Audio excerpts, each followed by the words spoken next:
네, 여러분 명절 잘 보내셨습니까? 네, 설 명절이 길었죠. 네, 여러분 하나님께서 여러분을 언제나 사랑하시고 여러분의 삶 가운데 은혜로서 채워주심을 믿습니다. 네, 목사님들 모임에서 목사님들 이제 고민 이야기를 서로 나누고 있었다고 합니다. 그 요즘에 이제 코로나가 지난 지 얼마 안 되고 나서 교회 인식이 나빠졌고 또 젊은 가정들이 욜로라고 해가지고 주말에 여가를 즐기기 때문에 교회 나오지 않는다라는 그런 고민을 나누고 있었어요. 자, 그런데 이 이야기를 듣고 있던 나이 많은 목사님께서 이렇게 말씀하시는 거예요. 저는 교인이 줄고 있어서 행복한 목사입니다. 그러는 거예요.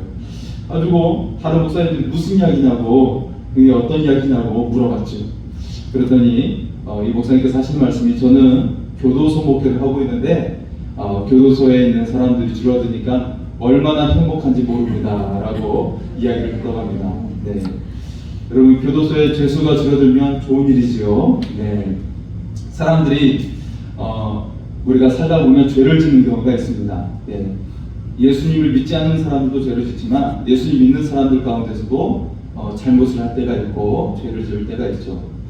자, 이것을 성경에서는 어떻게 말씀하고 있냐면 희생 제물을 통해 죄 사함을 받아야 된다고 말씀하고 있어요. 네. 우리 죄를 대신해서 희생 제물을 드리면 우리가 용서를 받고 생명을 구하게 된다고 말씀하고 있는 것이죠. 네. 자, 뿐만 아니라 이 희생 제물을 통해 하나님께서는 우리에게 우리의 신분도 바뀌게 하여 주셨고요, 또 우리의 존재도 바뀌게 만들어 주셨습니다. 예.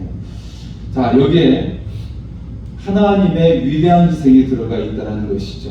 바로 독생자 예수 그리스도의 희생이 있었다는 것을 우리가 믿을 수 있기를 소원합니다.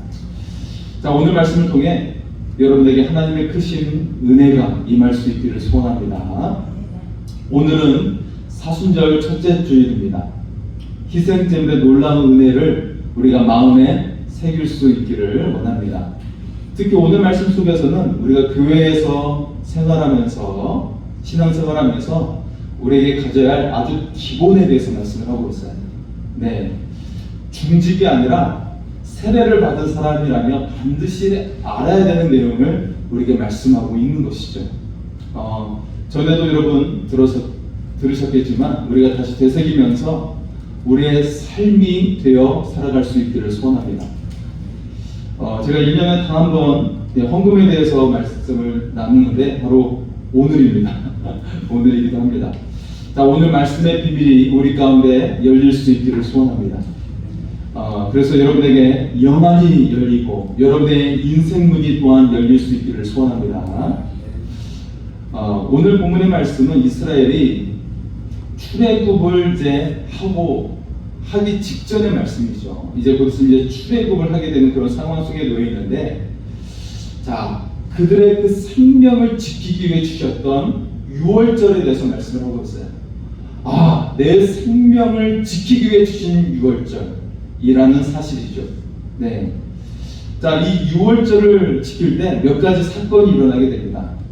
세 가지를 요약할 수가 있는데, 첫째 사건은 애굽의 마지막 10번째 재앙이라는 것이죠. 두 번째 사건은 어린 양을 잡아서 그 피를 문설주에 바르게 했어요. 그러면 죽음의 사자가 지나가게 되는 거예요. 네. 세 번째 사건은 하나님의 백성들이 이 유월절을 지키기 위해서 양의 고기를 먹고 누룩을 넣지 않는 떡을, 무교병을 먹게 된 것이죠. 네. 그래서 하나님께서는 우리에게 희생제물을 이제 드리게 되는데, 고기는 누가 먹어요? 우리가 먹었어요.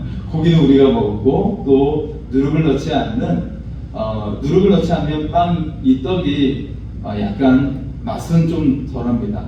하지만 바로 먹을 수가 있는 것이죠. 그래서 바로 먹을 수 있게끔, 그래서 어떻게 돼요?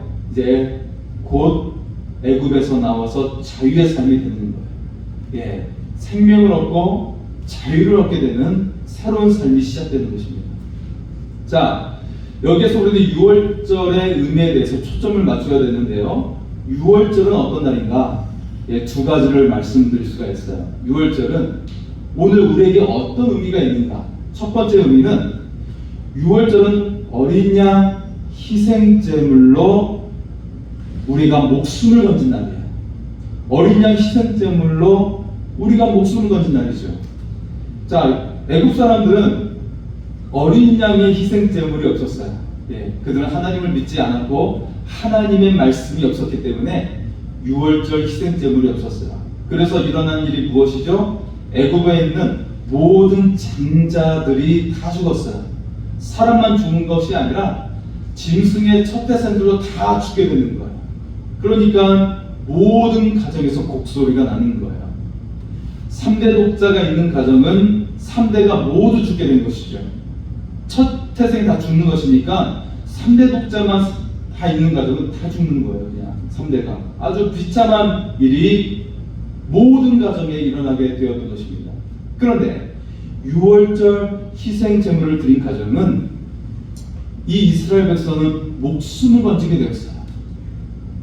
자, 여러분, 마찬가지로 희생 제물이 되신 예수 그리스도를 믿는 자마다 목숨을 건지는 줄 믿습니다. 죄의 값은 사망이에요. 영원한 파멸로 향하게 되는 것입니다. 여러분, 불교를 비롯해서 다른 종교에는 자신의 고행과 노력으로서 스스로 구하라고 이야기하고 있어요. 여러분, 석가모니한테 어떤 제자가 어떻게 가면 우리가 영생을 얻게 되죠? 그랬더니 너 스스로 구하라라고 대답을 했어요. 답이 없었어요.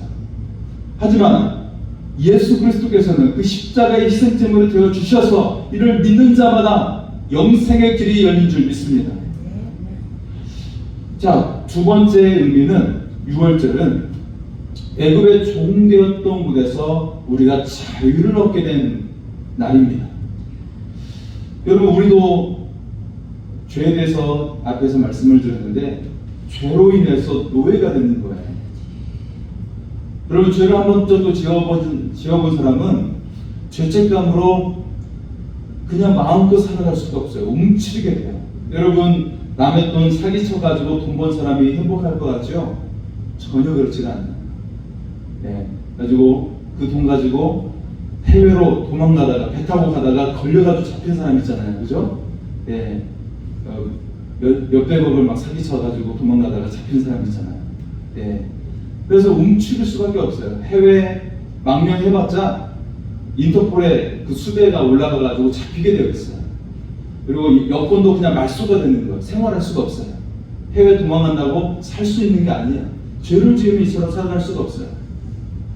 자, 그런데 6월절 대신 어린 양 대신 예수님께서 우리가 구원을 얻게 하여 주셨고 자유를 주셨다는 사실입니다.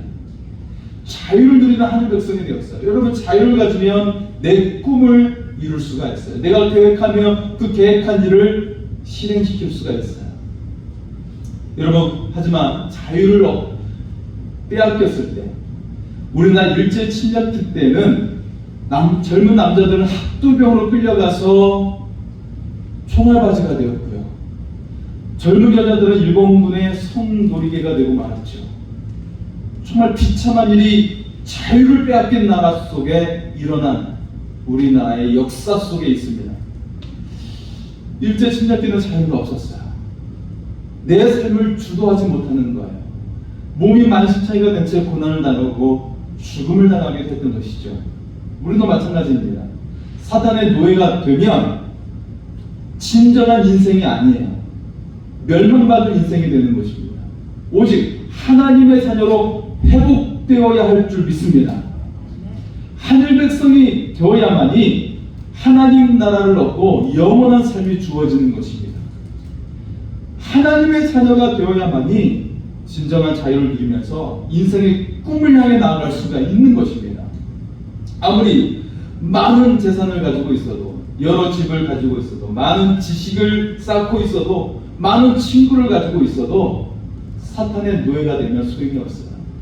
세상의 노예가 되었다면 그는 기다리고 있는 것은 하나님의 심판뿐이라는 사실입니다. 그의 미래는 심판밖에 없다는 것입니다. 이것은 성경에서 말씀하고 있는 내용이죠. 자, 그런데 우리를 위하신 예수 그리스도의 보혈로 구원받은 하나님의 백성들은 하나님의 나라에서 영광을 얻는 줄 믿습니다. 참 자유를 누리며 살게 되는 것입니다. 그들은 이 세상을 살아가면서 돈의 노예가 되지 않고 학벌이나 명예의 노예가 되지 않는 그리스도 안에서 자유를 누리며 살아가게 됩니다. 이것을 이용하는 사람이 되는 것이지 노예가 되지 않는다는 것입니다. 영원한 삶이 보장되어 있기 때문에 질병과 심지어 사망이 온다 할지라도 두려움이 없는 줄 믿습니다. 왜냐하면 하나님 나라를 소유하고 있기 때문에 그래요. 하나님 나라의 주인공이 되었기 때문에 두려움이 없는 줄 믿습니다. 한번 고백할까요? 나는 하나님 나라를 가졌습니다. 나는 하나님 나라의 주인공입니다. 할렐루야. 얼마나 좋습니까, 여러분? 여러분이 이 나라의 주인공입니까? 여러분이 대한민국을 가졌습니까? 아니죠. 무슨 대한민국을 가져요? 하지만 여러분은 천국을 가진 줄 믿습니다. 천국의 주인공이 되는 줄 믿습니다. 물론 가장 큰 주인공은 하나님이신 줄 믿습니다. 네. 자, 하지만 우리가 하나님의 귀한 자녀들이기 때문에 우리도 주인공이 된 줄 믿습니다. 자, 구약의 이스라엘 백성들은 매년 6월절이 되면 희생 제물을 드려야 했어요. 또 속죄일이 있었는데 매년 속죄일에는 자신의 죄를 용서받기 위해서 하나님께 속죄 제물을 드려야 했던 것이죠.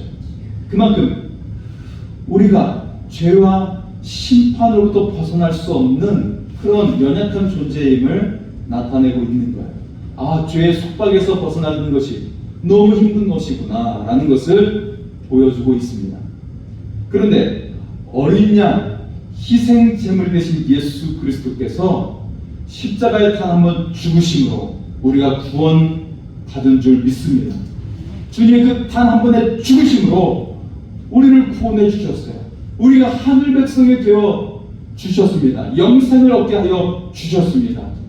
그 예수 그리스도께 우리가 모든 영광을 돌릴 수 있기를 소원합니다. 자, 그래서 여러분 성경에서는 대표성의 원리 크게 두 가지를 이야기한다고 했죠. 예, 우리 다시 한번 기억을 되새기기를 원합니다. 대표성의 원리 첫 번째는 바로 주일입니다. 모든 사람들이 자기 죄로 인해서 죽음을 맞이하게 되었어요. 예, 우리는 죄를 졌기 때문에 죽게 되어 있어요. 우리가 살아있지만 살아있는 삶이 아니라 죽어있는 삶과 같은 것입니다. 심판을 받게 되는 것이죠. 하지만 하나님의 독생자 예수님으로 인해서 그 단 한 번의 죽으심으로 우리가 구원을 얻게 된 줄 믿습니다. 영생을 얻게 되었습니다.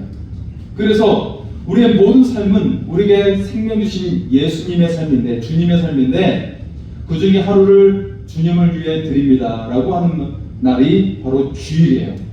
예, 사람들이, 세상 사람들이 이야기하는 일요일이 바로 주일인 것이죠.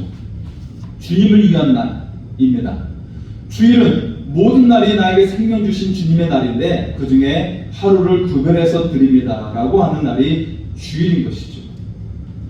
자, 유대인들은 안식일에도 가스불을 켜지 않는다고 그러죠. 여러분, 조금 전에 우리 전기 인덕션을 지금 켰습니다. 요리를 식사를 해야 되기 때문에. 그런데 유대인들은 가스불을 못 켠다고 그래요. 예, 주일 안식일에는 일을 하지 말라고 했기 때문에 일한다고 생각을 해서 가스불을 켜지 못해요. 그래서 이거 급하게 데워 먹어야 되는데 어떻게 하지 하고 옆집에 좀 도와주세요 무슨 일이에요 하고 불려가면 가스불 좀 켜주세요. 그러면 이 사람이 미쳤나? 라고 생각이 드는 것이죠. 이처럼 유대인들은 안식일을 아주 철저하게 지키고 있죠. 이렇게 어리석을 정도로 지키고 있는 그들에게 여러분, 세상의 노벨상의 40%를 그들이 가져가고 있어요. 그래서 세계적으로 경제와 정치, 사회, 과학, 예술 분야에서 그들이 세계를 이끌어가고 있다는 거예요. 이것이 바로 주의를 지키는 자들에게 일어나는 그런 현상인 것입니다. 우리가 주의를 지키는 것이 아니라 주일이 우리를 지키는 줄 믿습니다. 자, 대표성의 원리 두 번째는 바로 11조인 것이죠. 여러분 태어날 때 손에 황금 열쇠를 쥐고 태어나죠. 응애 막 태어났는데 열쇠가 있어요 손에. 그런 사람이 한 명도 없죠. 네. 네. 아기 태어날 때 보니까 아무것도 없더라고요 손에. 그냥 빈손을 쥐고 있어요 그냥. 네. 공기를 쥐고 있어요 공기. 응애 태어났는데 그죠? 자, 죽을 때는 어떻습니까? 여러분 금고를 껴안고 세상을 떠나게 되죠? 그렇지 않죠. 그냥 빈손으로 가게 되는 것입니다.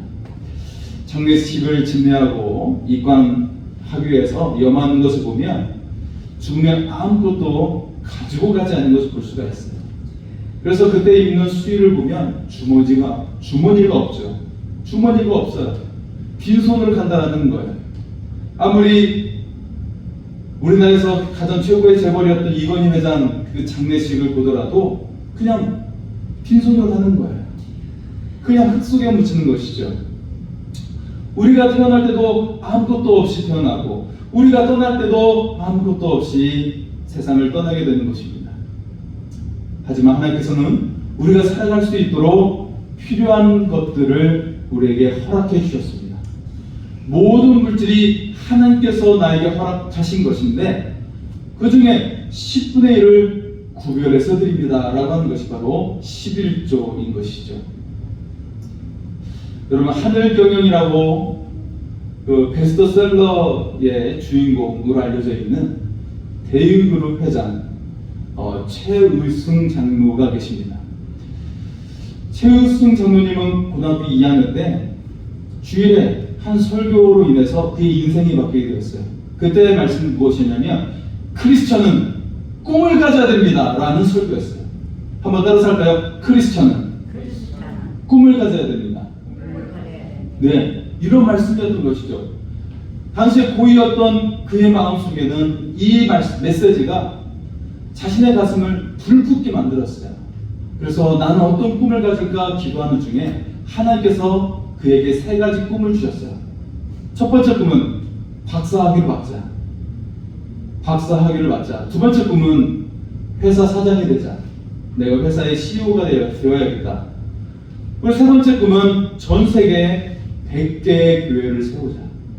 이게 바로 고등학교 2학년 학생의 꿈이었어요. 어떻게 되었을까요? 그는 이 꿈을 이루기 위해서 준비한 것이 있었습니다. 무엇을 준비했을까요? 첫 번째는 기도였어요. 첫 번째 기도를 준비하고 두 번째는 어머니의 신앙의 본면을 순종했어요.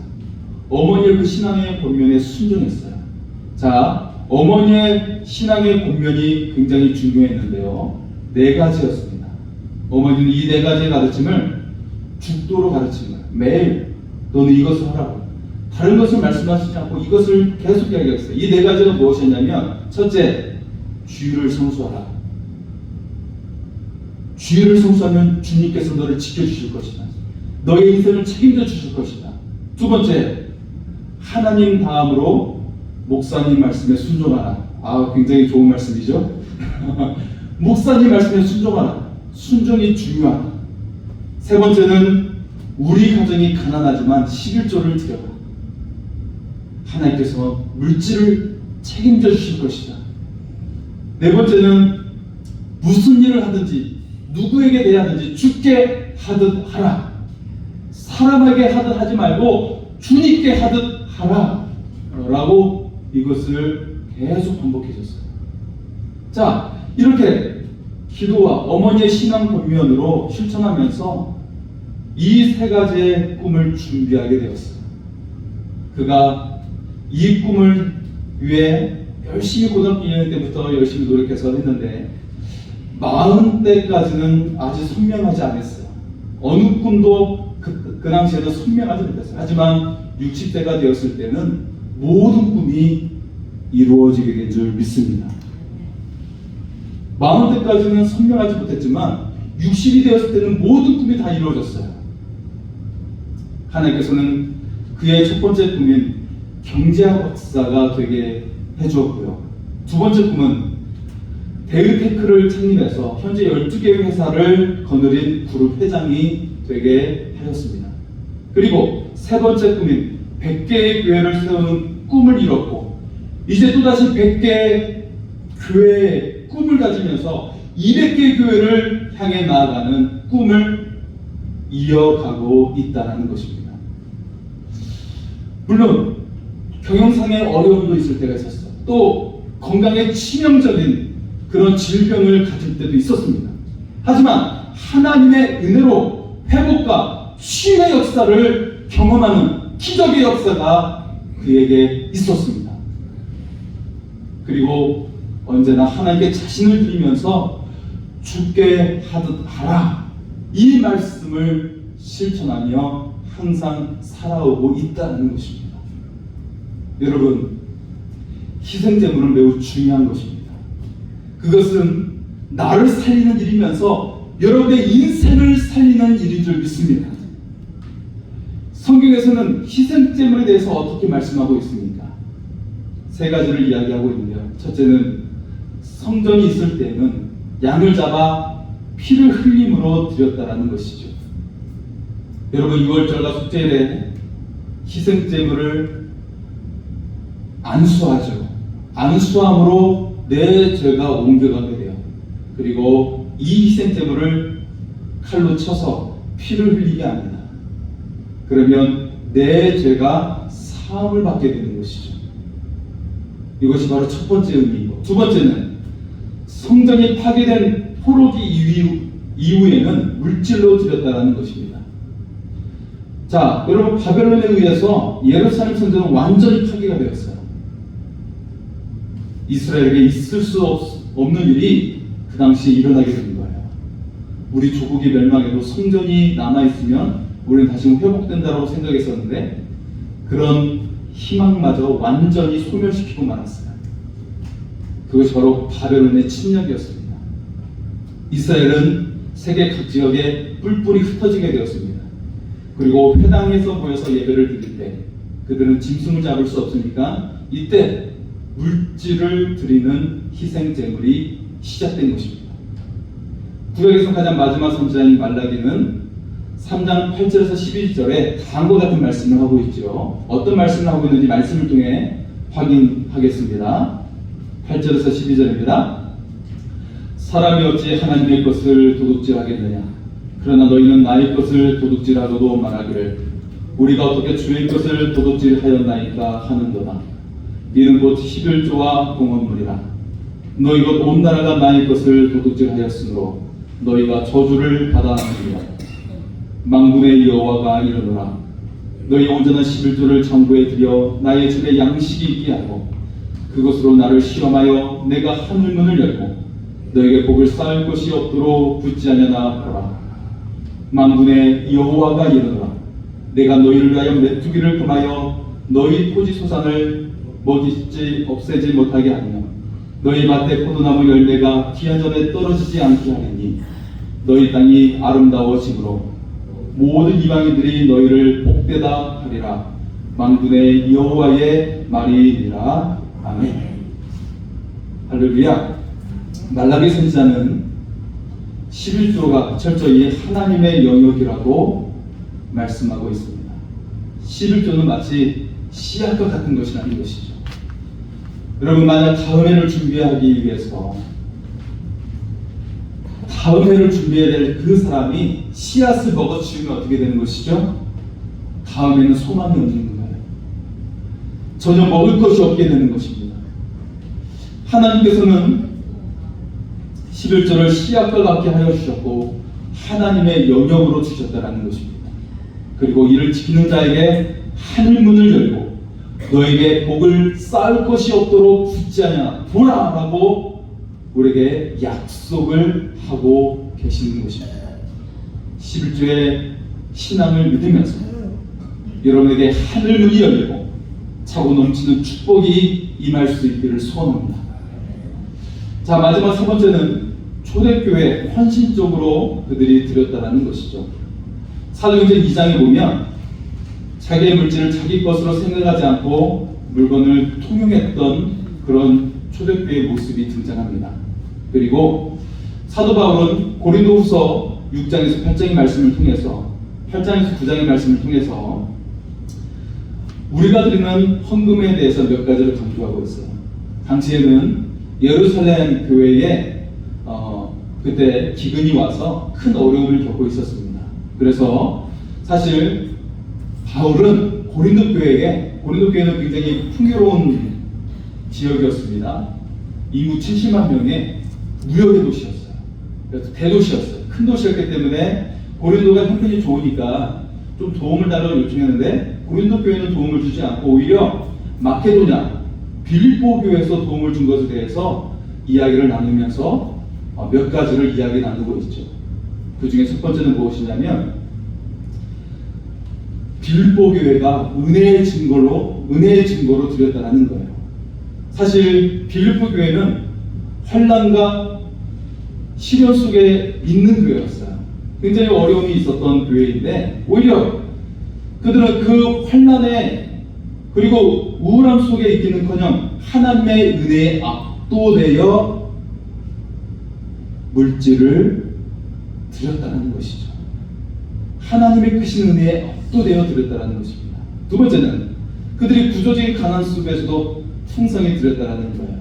사실은 로마인들이 그 세금을 징수를 아주 심각하게 하고 있는 상황이었는데 구조적으로 가난할 수밖에 없었어요. 그럼에도 불구하고 그들이 그렇게 풍성히 드렸음을 이야기하고 있어요. 그리고 세 번째는 그들이 힘이 지나도록 드렸다는 것이고, 네 번째는 자원하는 마음으로 드렸다는 것이에요. 그리고 다섯 번째는 그들이 먼저 요청해서 고린도 교회만 하지 말고 우리도 같이 참여하겠습니다 라고 요청을 했다는 것이죠. 그리고 여섯 번째는 그들은 자기 자신을 드렸다는 거예요. 이 어려움 속에서 그들은 헌신적이고 감동적인 모습으로 드린 그들은 바로 물질이 아니라 자기 자신을 드리는 그들의 헌신이었다는 것을 드러내고 있습니다. 그리고 마지막 일곱 번째는 다시 회복하고 완성하라고 권면하고 있는 바울의 말씀을 볼 수가 있습니다. 자, 이 말씀은 오늘날 구원받은 우리 모두에게 주시는 말씀이기도 합니다. 독생자 예수 그리스도를 하나님께서는 값비싼 은혜로서 우리에게 생명 주시는 은혜를 베풀어 주셨습니다. 하나님은 가장 귀한 것을 우리에게 주신 거예요. 천국의 그 어떤 것이 아니라 천국보다 모든 우주보다 크신 독생자 예수 그리스도의 생명을 우리에게 주신 것입니다. 우리는 그런 주님을 향해서 우리가 쓰다 남은 것을 주님께 드리는 것이 아니라 가장 귀한 것을 주님께 드릴 수 있기를 소원합니다. 제가 수요기도 때 잠깐 언급을 했었는데요. 저도 사실 사례가 주중에 달 중간에 있지만 저는 무조건 첫째 주에 하나님께 드립니다. 11절의 첫째 주죠. 미리 준비하는 것이죠. 미리 준비해서 안 쓰고 드리는 거예요. 네. 그래서 둘째 주에 사례가 있거나 그러실 수 있지만 무조건 먼저 주님께 드릴 것은 먼저 떼어놓고 나머지 생활을 하는 것이죠. 왜냐하면 하나님께서도 쓰다 남은 걸 주신 것이 아니라 가장 값지고 귀하신 독생자 예수님을 주신 거예요. 가장 귀한 것을 하나님의 자녀가 될 우리에게 주신 것입니다. 여러분 자녀에게 먹다 남은 걸 주게 되는 것입니까? 아니죠. 새 것을 주지 않습니까? 가장 좋은 것을 주려고 하지 않습니까? 하나님의 마음이 바로 우리를 향하신 그 하나님의 마음이 그와 같은 마음인 것입니다. 가장 귀한 것을 주신 것입니다. 우리는 그 하나님을 향해 믿음으로 담대히 나아갈 수 있기를 소원합니다. 우리 자신을 드리는 희생제물의 그 예배 위에 그리스도께서 임재하여 주시옵시고 그리스도께서 가장 귀한 것으로 여러분에게 채워 주실 줄 믿습니다. 희생제물은 씨앗이 되어서 우리의 인생을 살리고 축복의 열매를 맺게 하는 것입니다. 우리가 심는 주일과 11조와 감사 예물과 같은 희생제물은 하나님께 심는 씨앗이 되는 것입니다. 하나님은 반드시 여러분에게 그 씨앗을 싹 틔워서 30배, 60배, 100배의 열매로 여러분의 인생 가운데 나오게 될 줄 믿습니다. 씨앗을 심으십시오. 여러분에게 놀랍고 아름다운 열매가 맺어질 줄 믿습니다. 우리